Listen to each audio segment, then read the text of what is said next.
Bienvenue dans cette petite séance d'études de kanji où on fait la méthode Heisig Remembering the Kanji. Si tu sais pas ce que c'est, il y a des liens sur ma chaîne, il y a tout ce qu'il faut sur YouTube.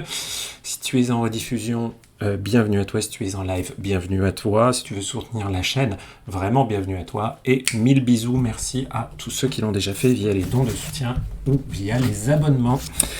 Merci beaucoup à vous. Alors, aujourd'hui, on va commencer par un kanji qui est le contre-exemple à ce que je vous dis quand je dis les kanji, c'est pas des pictogrammes. Bon, il y en a, c'est quand même des pictogrammes. Hein? Oula, pourquoi je suis flou là? Ouais. Donc, et c'est un kanji que vous connaissez tous. Hein? Un des tout premiers qu'on apprend. Hop. 2, 3, 4.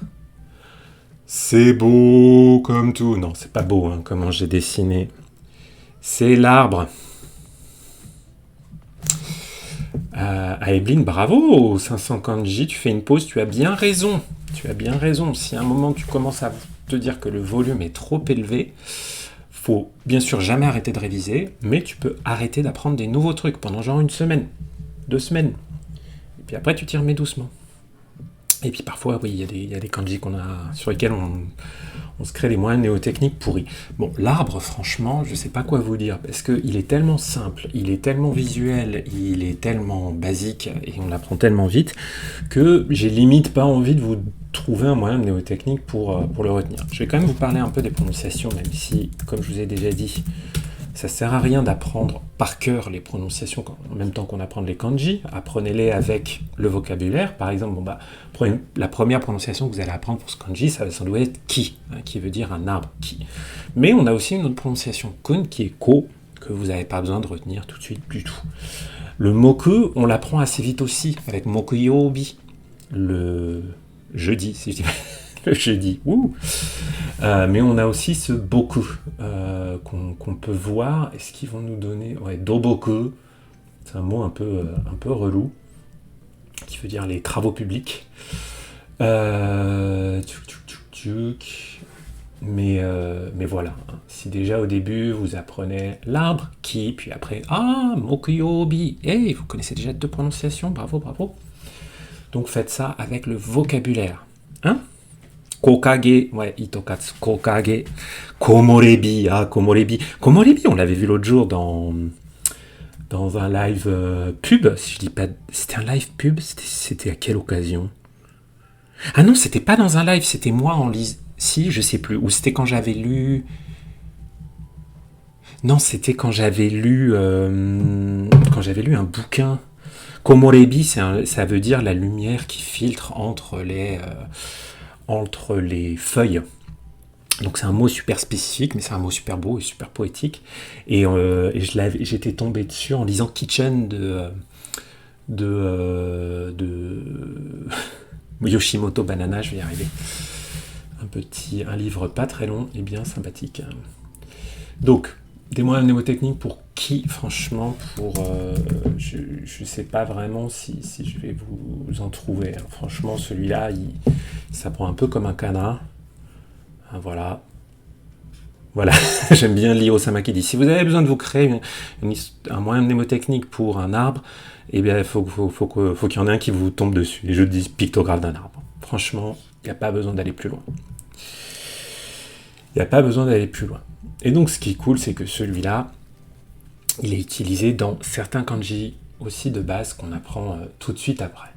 Donc, je ne vais pas les dessiner très bien comme d'habitude, parce que vous savez que je ne suis pas calligraphe. Je m'en fous pas mal. D'ailleurs, j'écris plus non plus en français, hein, je vous rassure. Parce que généralement, j'arrive pas à me relire.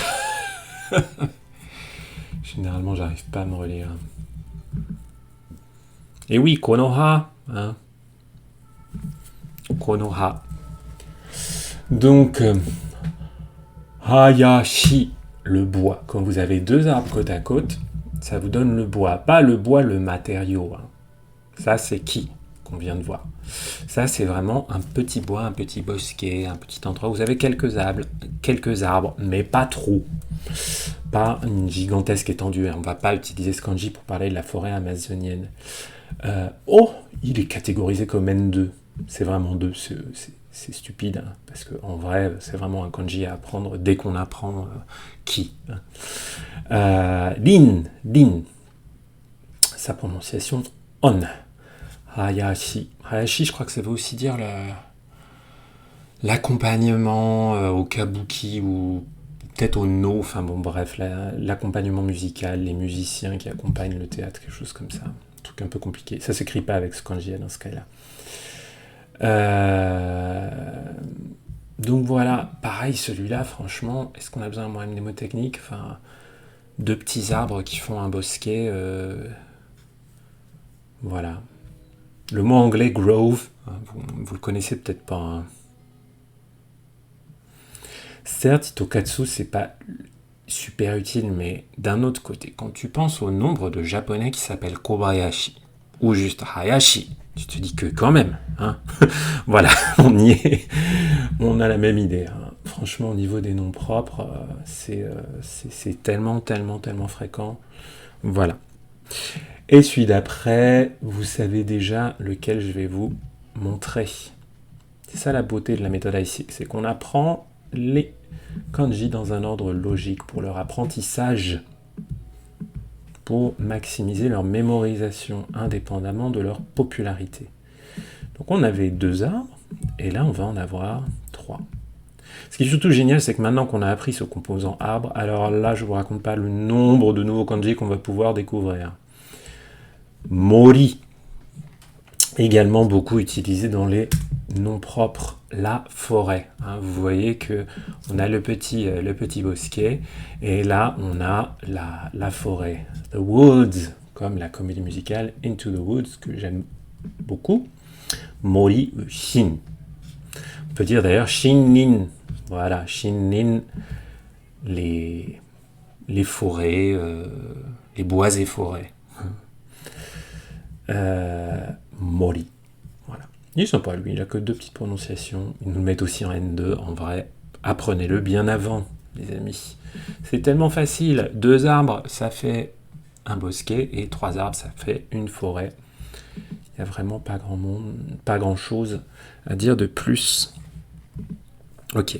Oulala. Là, en revanche, notre ami ici, il va nous faire sortir. Il va nous faire sortir de notre zone de confort, puisqu'il a choisi de nous mettre juste après un kanji qui est clairement du N1.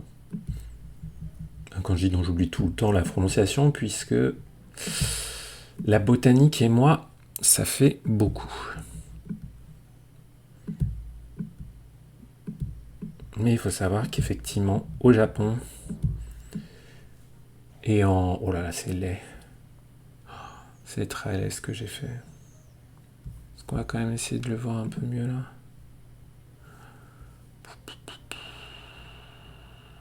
Ah là là là là. Ouais, je vais vous choper comme ça. Tchoc. Donc, on est sur un type d'arbre maintenant. On va regarder un type d'arbre. Qui est le Katsura. J'ai aucune idée de comment on prononce ça en français, ça a sans doute un nom absolument imbitable. On va quand même aller regarder la fiche Wikipédia, histoire que j'ai le génus précis. Mais en vrai, c'est le Katsura. Le Katsura, c'est très courant au Japon. Hein. Katsura, Shokubutsu. Et en français, comment ça s'appelle déjà? Bah voilà. On est sur le Cercidifilum japonicum, bien sûr. En vrai, on est sur le Katsura. Hein, on est sur le Katsura. Arbre à caramel, car il émet un léger parfum de caramel. Donc si vous voulez ce genre d'arbre, si vous n'en voyez pas, bon, le kanji va pas vous évoquer grand-chose. Donc, on va essayer de regarder. C'est du N1, clairement, voilà. Moi, je me plante tout le temps, hein, je les confonds tous, voilà. Et j'assume complètement, parce que je m'en fous de la botanique. Voilà. Une des raisons pour lesquelles je pourrais sans doute jamais vivre au Japon. J'en ai rien à foutre de la botanique. Donc, qui a décidé que le Katsura devait faire partie des Juyo Kanji? Ah non, d'ailleurs, c'est même pas un Juyo Kanji, c'est un Jinmeiyo Kanji. Hein. Mais bon, il est quand même assez... il se voit, hein, le katsu là. Donc, en plus, le mot-clé qui a été mis par Isaac, c'est le Japanese Judas Tree. Donc l'arbre de Judée japonais. Ok. Bon. La partie droite là. La partie droite, c'est un composant auquel M. Isaac a attribué le nom de vigne. Hein, ou ivy, ou ça pourrait être la mauvaise herbe, le lierre, bref, de la plante grimpante en gros. Donc vous pouvez vous imaginer que le katsura, c'est un arbre avec de la plante grimpante. Hein. Tout à l'heure, c'était Aeblin là, qui parlait du fait que le guénier, d'après Monsieur Magnette, bon bah voilà, moi ça m'évoque rien de plus. Hein. Un guénier, j'en ai rien à foutre. Voilà, mais rien à foutre. Donc permission d'ignorer ce kanji auto-accordé de mon côté. Le suivant, néanmoins, il est un peu plus proche de nous. Hein.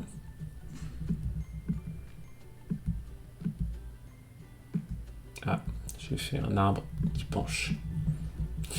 Mais un arbre blanc. Et là vous allez me dire, c'est un bouleau ou quelque chose comme ça? Eh bien non. Et non, ça ne va pas être un bouleau. Est-ce qu'il va me le reconnaître? Ouais, il est là.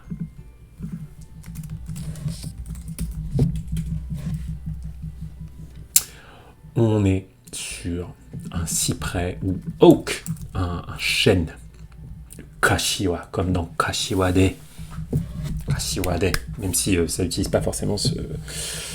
Est-ce que Kashiwade utilise ce kanji? Oui, en fait. Ah ouais. C'est le fait de faire ça dans les temples. Les temples, non pas les temples, les sanctuaires shinto, hein, quand vous faites une petite offrande et que vous priez, voilà, kashiwade, c'est ça. Donc, littéralement mettre ses mains comme un chêne ou comme un cyprès. Donc on est encore sur du Jinmeiyo, hein, on n'est pas sur du Joyo, mais bon.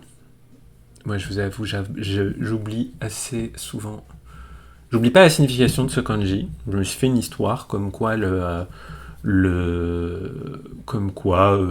chêne avait une teinte naturelle assez claire, assez blanche. Et du coup, j'ai retenu que c'était un chêne. Alors, après le fait qu'on prononce le chêne kashiwa,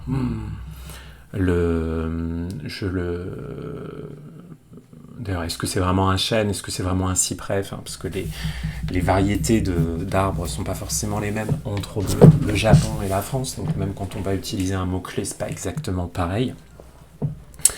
Bonjour Emma Opaline, yokoso, tu arrives alors qu'on est en train de nager la brasse dans les plantes vertes. Donc voilà. Lui, il s'est fait un truc en disant le chêne, c'est un truc de blanc, c'est un arbre pour les blancs. Puisque il y en a pas près de l'équateur, donc il y en a pas dans les régions plus chaudes, donc c'est dans les régions plutôt européennes, Amérique du Nord, tout ça. Why not, si ça marche? Le kashiwa mochi, le white mochi. Putain, ça m'a donné une envie de mochi là. Compliqué. Bref, désolé, hein, la botanique ne nous épargne pas. Celui d'après, il est vachement plus utile. Donc, toujours notre clé de l'arbre. De toute façon, on va en voir un paquet avec la clé de l'arbre. Et à droite, on a le 9. Le chiffre 9. Et en dessous, le chiffre 10. Et c'est une combo qu'on trouve assez régulièrement dans pas mal de kanji. Tic, on le retrouve là. Ce petit kanji. Ça veut dire un cadre. Et vous voyez qu'il n'a qu'une lecture kun. Donc si ça se trouve, c'est un kanji qui a été conçu exclusivement par les Japonais. Waku. Waku, ça veut dire un cadre. Un cadre comme ça. Hop. Et moi, je le trouve super, ce kanji, parce que l'histoire que je me suis mis, quand je l'ai appris, c'était que un cadre en bois, ça avait des angles à 90 degrés. Vous voyez, il y avait le 9 et le 10, 90. Du bois, disposé avec des angles à 90 degrés, et ben ça vous fait un cadre. Voilà, tout simple. Donc celui-là, pour le coup, il est chouette, ce kanji. Waku, cadre, frame. Quelqu'un qui a dit, avec un arbre, Niwa qui a mis avec un arbre, on peut faire 9 ou 10 cadres. Pourquoi pas? Mais vraiment, l'histoire des angles de 90 degrés, je trouve que ça marche trop bien. Ah, ils ont mis Kokuji sur la page Jisho. Attends, je le vois pas. Juyo Kanji blablabla. Où est-ce qu'ils te mettent ça?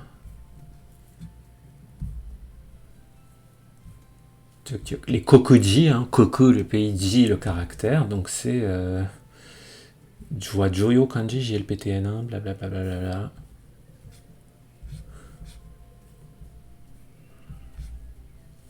Ah oui, il est là. Tout en bas là. Effectivement, ils nous l'ont mis là. C'est bizarre qu'ils nous l'aient mis là, mais bon, c'est pas grave. Je l'aurais plutôt vu ici, là. Donc ouais, le cadre, ça marche trop bien. Pour le coup, là c'est soft. Hein. Beaucoup plus sympa que l'arbre de jus des japonais ou encore le chêne. Voilà. Ah, et celui-là. Le suivant aussi, il est intéressant. Je l'aime bien. C'est aussi un kanji que j'aime bien. Donc, toujours notre clé de l'arbre. Est-ce que je vais m'améliorer ou me détériorer dans ma capacité à le faire à la souris? Tchoc.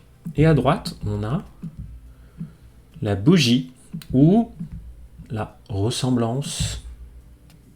Tchoc. Voilà, qu'est-ce que c'est ce que j'ai fait? Vous savez, T-side, 3 petits traits au-dessus de la lune. Si vous ne vous souvenez pas de ce petit composé. Voilà, tchoc. Ça veut dire la cime des arbres. Hein? La cime des arbres. Kozue. Tiens, kusunoki. Encore une façon de dire kusunoki. Ou sho. Bon. Tiens, c'est pas non plus un Juryo, mais c'est un Jinmeiyo. C'est pas grave. Je sais pas pourquoi ce kanji, pour le retenir, moi je m'étais fait une image mentale avec le dessin animé Kiki la petite sorcière. Dans Kiki la petite sorcière, elle passe un long moment très compliqué pour elle. Et merci Géraldine pour l'abonnement. Arigatou gozaimasu. C'est très très gentil de ta part. Qu'est-ce que je vais dire? Oui, vous voyez le moment où elle vole au-dessus de la cime des arbres et où après il y a un coup de vent, elle tombe, elle perd ce qu'elle devrait livrer et tout. Et j'ai pensé au fait que la cime des arbres, quand on la volait par-dessus, on avait l'impression que tous les arbres se ressemblaient. Kozue, hein, le dessus des arbres. Donc voilà, c'est pas un kanji super fréquent. Je sais pas même pas quel. Ils ont même pas mis de rythme de fréquence. Mais c'est un kanji que moi qui me plaît, que j'ai bien aimé. Après, vous pouvez peut-être vous faire une autre histoire. On va voir ce qu'ils ont trouvé nos petits camarades sur Kouhi. Avec l'histoire, le sens de bougie. Hein, parce qu'il a mis le sens de bougie à cette partie droite, Monsieur Raisig. Voilà. Effectivement, Niwa, j'ai mis la même histoire que lui. Hein, l'histoire de la ressemblance. Quand on est au-dessus des arbres, on a l'impression que tous les arbres se ressemblent. Voilà. Ou pourquoi pas, tiens, ouais, l'idée que jadis à Noël, en haut de l'arbre de Noël, on mettait une grosse bougie pour faire de la lumière. Ça peut être sympa. Et maintenant, on met plutôt une étoile. Donc voilà, un joli petit kanji que je trouve beaucoup plus sympathique que l'arbre de jus des japonais, je vous jure.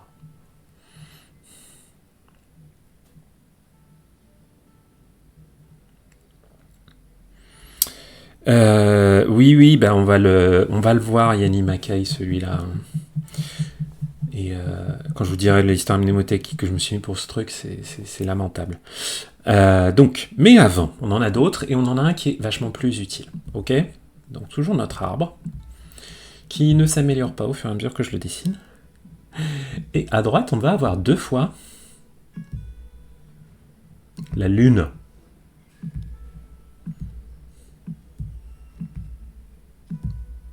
Qui est d'une laideur. Allez, la dernière lune, je la rattrape un peu. Ce qui va me le reconnaître quand même. Hein, allez, hop. Et donc celui-ci, c'est une étagère. Tana, comme dans Hondana. Oh, me dites pas que c'est du N1, ça, c'est pas possible. Hondana, c'est un truc qu'on voit dans les premières leçons de... Ou Amidana, c'est des trucs qu'on voit dans le niveau élémentaire de Minna no Nihongo. Donc non, Tana, faut le savoir bien avant le N1, là, je suis pas d'accord, là. Donc, vous avez un arbre, et à droite, les prononciations on, ça me dit rien du tout. Un ice shelf. Hyoho, qu'est-ce que c'est une ice shelf? Qu'est-ce que c'est que ça? Hyoho. Oui, alors, hein?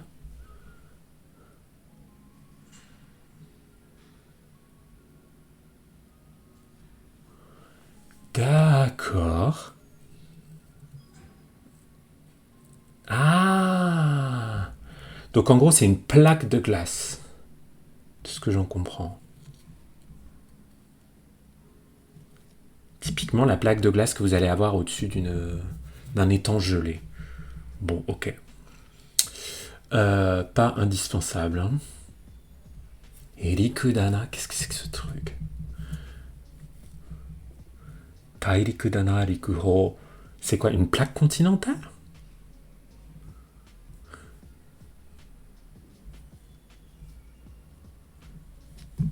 Ok, bon, on est dans la géologie, hein, on va pas aller trop loin. Le truc, enfin, retenez déjà Tana, Dana, la tribu de Dana. Et c'est une étagère. Et moi, la petite histoire que je m'étais fait, c'était avec le livre Ichikyu Hachion, donc 1Q 84, je sais jamais comment on prononce ça en français, le bouquin de Haruki Murakami, que j'ai d'ailleurs pas particulièrement aimé, désolé. J'en ai aimé bien d'autres, mais celui-là, je me suis ennuyé terriblement, désolé. Pour ceux qui aiment beaucoup ce livre, ça m'a juste pas parlé. Mais donc, je me suis dit, tiens, il est dans mon étagère, et comme il y a une histoire de double lune, donc c'est un livre dans mon étagère en bois avec double lune. Voilà. C'est comme ça que je me suis fait cette histoire là-dessus. Sachant que ça veut aussi dire, donc ces 2 lunes, hein, on l'avait vu dans une leçon précédente, c'est la notion de compagnon, compagnonnage, compagnon. Bon, donc ça veut dire, vous pouvez aussi vous faire des histoires comme ça, si vous pensez à un bouquin dans lequel il y a des compagnons, vous pouvez vous dire qu'il est bien sagement rangé sur l'étagère en bois. Je trouve que ça marche pas mal tout ça.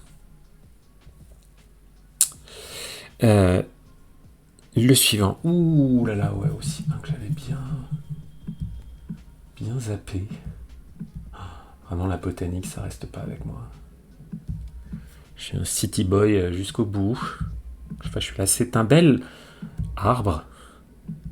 Ah oui, c'est un... Ok. Oh là là, qu'est-ce que j'ai mal dessiné encore. Je crois que je vais le taper, parce que c'est très, très laid ce que j'ai fait. Voilà. L'abricot. Donc l'arbre et en dessous la bouche. L'arbre avec la bouche en dessous. Les prononciations on que généralement on va royalement ignorer pour ce genre de mots. Ouais, des variétés de prunes japonaises. Ah oui. Ouais, mais ça, ce Hanze, c'est du kun. Ça m'agace quand chez Jisho, là, enfin, c'est pas la faute de Jisho, hein, j'imagine c'est la faute des bases de données qu'ils utilisent. Mais vous voyez, ce Hanze, là, il est en dessous en lecture kun, ils me le mettent aussi en lecture on. Mais c'est bien une lecture kun, évidemment. Hein. Lecture kun bien différenciée, souvent plutôt longue. Hein. Là, c'est logique, on voit tout de suite que kyo, an, ko, ça c'est de la lecture on. Là où anze, ça va être une jolie petite lecture kun, l'abricot. Et moi, je m'étais fait une histoire toute bête où c'était pour me souvenir que ça voulait dire l'abricot, qui était que j'aimais tellement les abricots que je me mettais en bas de l'arbre, avec la bouche ouverte, jusqu'à ce qu'il y ait un petit abricot qui me tombe dedans et que je me régale. Voilà. Donc je sais pas si c'est une histoire qui vous parlera, si vous aimez les abricots autant que moi.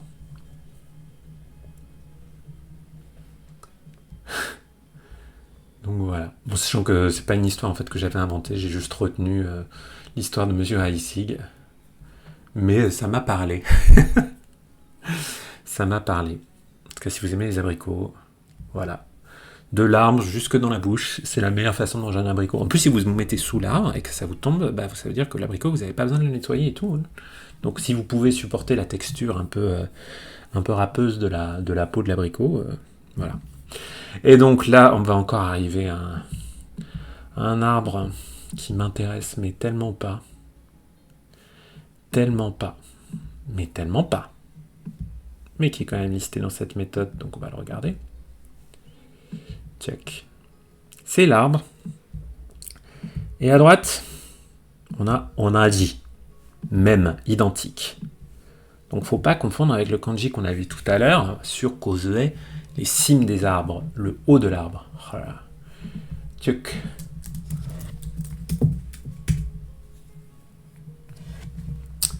Donc, kiri. Donc en japonais, c'est un kiri. Et puis en français, c'est le... Et dans d'autres langues, c'est le polovnia. Polonia, je sais pas comment on prononce ça. C'est un nom de maladie grave. Donc voilà, comme d'hab, c'est un truc qui me saoule complètement de devoir retenir ce genre de choses. Mais le Japon, les plantes, c'est important. Voilà. Donc, ouais, kiri, la prononciation de kiri, voilà. Moi, pour vous dire comment j'ai retenu et d'ailleurs, je m'en souviens pas, enfin, franchement, ce truc-là, c'est vraiment typiquement le genre de truc que je vais réoublier, même quand Anki va me dire, tiens, ce truc-là, tu t'en es souvenu 12 fois de suite, et puis et la troisième fois, je l'aurais évidemment oublié. Ok, comme là, c'est identique, ça s'appelle Polovnia, et que moi, j'ai bossé dans une boîte où j'avais 2 collègues qui s'appelaient Paul. J'ai pensé que un arbre qui a le nom de 2 personnes qui ont le prénom identique, c'était le Polonia. Parce que je connaissais 2 personnes qui s'appelaient Paul dans la même boîte à un moment. Donc c'était une histoire complètement personnelle, complètement subjective, et c'est la seule façon que j'ai trouvé de retenir ce truc. Parce que sinon, franchement, le Polonia, on va quand même regarder à quoi il ressemble. Hein. Mais qu'est-ce que ça peut évoquer, quoi. C'est tellement dur à mémoriser, ce truc. Je pense que quand on a un vrai intérêt pour la botanique, ça change tout.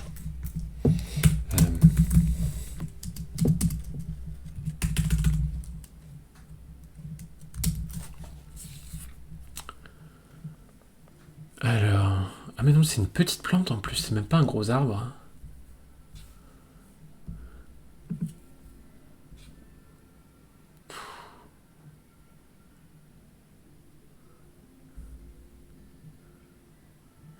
Un intérêt sylvicole dans la perspective du réchauffement climatique. Ok, j'ai rien dit. Polovnia, tu es mon ami. Je t'aime. Mais je ne retiendrai pas ton nom. Voilà, voilà. Ah bah si, regardez quand même un Polonia adulte là. Ok, donc c'est quand même un vrai arbre. Hein, c'est pas juste une petite plante là. Les fleurs sont jolies quand même. Bon. C'est pas ça qui va nous aider à mémoriser les kanji. Hein.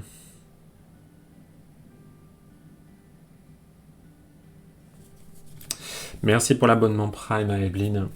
Et c'est quel arbre, toi, qui te saoule en termes de mémorisation? Ah, on est d'accord, Yanni Macaille. Hein. C'est chaud hein, de représenter tous les arbres. Mais vous inquiétez pas, on va revenir sur des vrais kanji, des vrais kanji avec du vrai sens et des choses vraiment utiles, à commencer par le prochain kanji. Donc, on a toujours notre clé de l'arbre, et à droite, on a kanji qu'on a déjà vu, qui veut dire directement.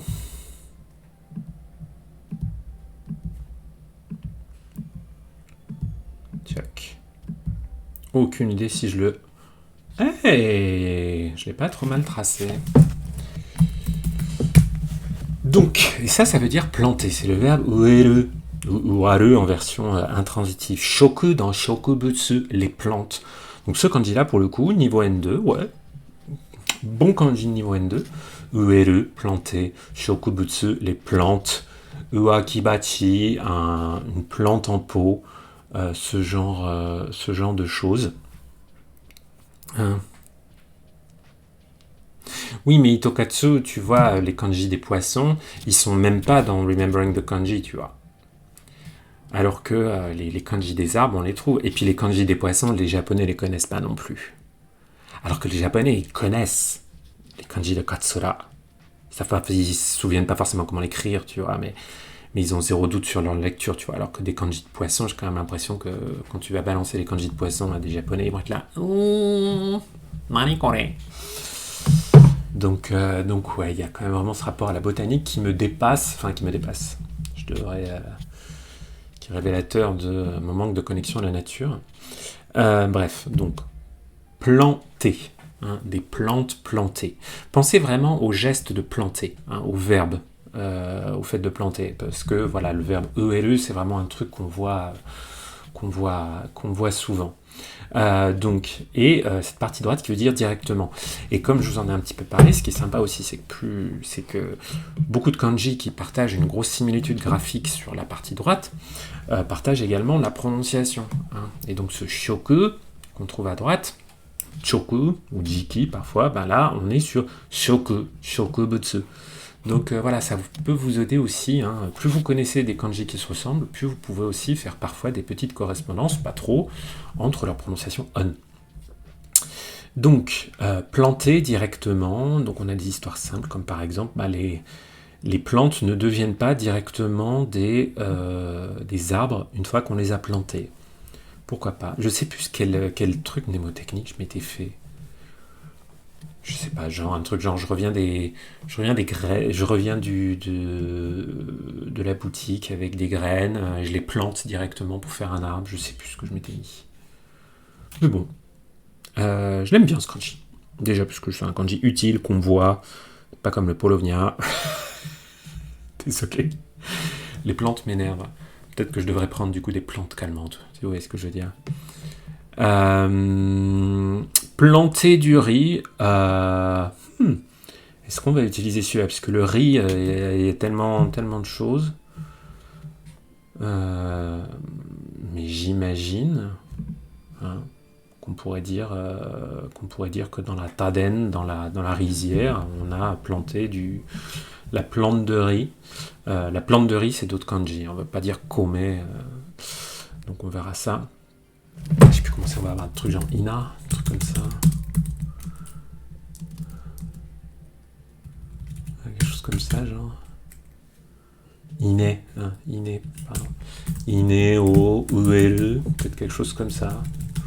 Moi, ça me choquerait pas de le voir. Je vous avoue, je suis vraiment pas expert de la culture de riz, à la fois sur le côté culturel et sur le côté agricole.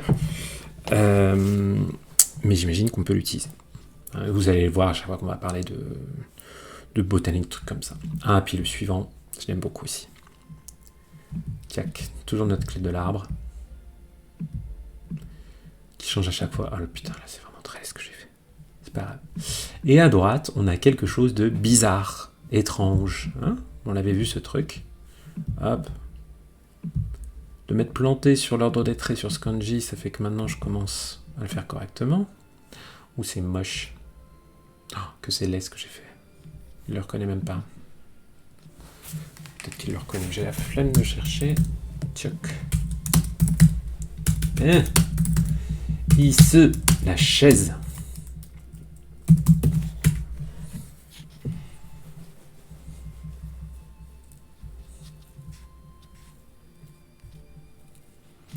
Donc yes, merci pour les noms propres. Kashiwaki, ça va être celui qui m'a mis. Attends, j'essaie de les lire. Kashiwaki, je lis Skami Tokatsu. Oula, après c'est le chrysanthème, c'est quoi déjà? Je confonds toujours entre Koki et Kiku. Non, je crois que c'est Kiku. Kiku Ike. Et attends, et le dernier, donc notre Polovnia dont j'ai déjà oublié la prononciation. Tani à la fin. Mais c'est vrai que tu peux pas retenir quel arbre c'est, hein, c'est trop dur. Alors la chaise, hein, donc c'est un Joyo Kanji, ça se prononce I comme dans Ise, qu'on a comme ça, Ise, la chaise. On voit pas tellement dans d'autres usages.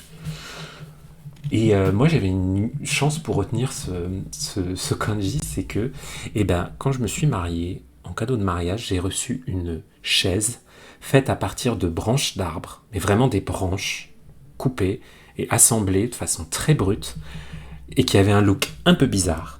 Et du coup, j'ai jamais oublié ce kanji grâce à ça, parce que voilà, j'avais vraiment une chaise faite avec du bois un peu bizarre dans mon histoire personnelle. Donc vraiment, encore une preuve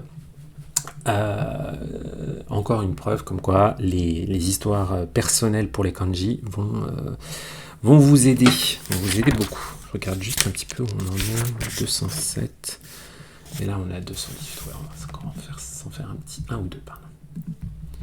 Donc le suivant, il est un peu plus... Oh non, en tout cas je me suis encore souvenu de son histoire. Toujours la clé de l'arbre, hein. On va être dans les arbres un bon moment. Et à droite, on a vieux. Furui. Ko. Hop. Oh là là. Tu veux pas me le reconnaître? Moi, je sais que je dessine très mal, mais... C'est pas... Ah, c'est pas celui-là? Merde. Je pensais que c'était Kuchiru. Attends, c'est pas grave. Non, je me suis planté de prononciation sur celui-là. Il a un autre nom, mais il a d'autres prononciations que j'ai un peu oubliées. C'est pas grave. Allez. Bah alors, qu'est-ce qui t'arrive? Kohi. Yes. Donc, ça veut dire se faner, pourrir, moisir, un peu chose comme ça. Ah oui, kareru karasu. Ouais, sans les okurigana, j'avais un peu zappé. Et sa prononciation on, c'est ko, hein, comme la prononciation on de vieux, cette partie droite. Ils nous le mettent en N2. Ouais, ok. Ah oui, kareru karasu. Faudrait que je lise plus de haïku. Ouais, koshi, la combinée avec la mort. Kareki, les arbres morts. Donc c'est l'idée qu'un arbre, quand il est vieux, il va dépérir. Dépérir. Vous pouvez utiliser ce mot-là en français si vous le voulez. Je ne sais pas quel est le mot qu'a mis Monsieur Magnette. Oula, c'est pas ça du tout, pardon. Ouais. Donc en anglais, to weather. Weather. Un backword avec weather. Weather. Donc qui veut dire que qu'un arbre va un peu pourrir et tout. Franchement, l'arbre vieux, qu'est-ce qu'il fait? Qu'est-ce qu'il lui reste à faire? Il ne reste plus qu'à pourrir, qu'à dépérir un petit peu.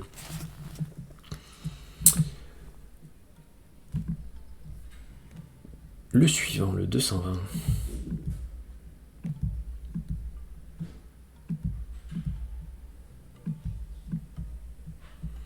Celui-là, donc il a toujours notre clé de l'arbre, et à droite, on a la baguette magique, telle que la typologisée, telle que la classifiée, notre ami Haïsig. Ça a marché, cool. Et donc, ça veut dire quelque chose de très brut. Imaginez de l'arbre brut, du bois brut, des choses comme ça. Enoki, bon, je vous avoue, je le connais surtout par sa lecture on, qui est beaucoup, pardon.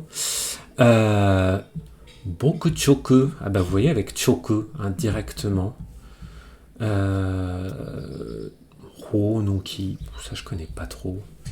Moi je le pense à, si je dis pas de bêtises, Soboku, c'est avec ce kanji là.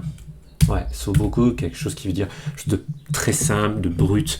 Pensez à l'art brut. Hein. Et Et alors, quelle histoire mnémotechnique je m'étais fait pour celui-là? Je vous avoue, je m'en souviens pas complètement. Peut-être une histoire de baguette magique à la Harry Potter qui était faite en bois brut. Voilà, mais l'idée du bois brut, ça peut marcher. Voilà, ils mettent le terme crude, qui veut dire toujours brut, voilà, sans sophistication, tout ça. Donc voilà.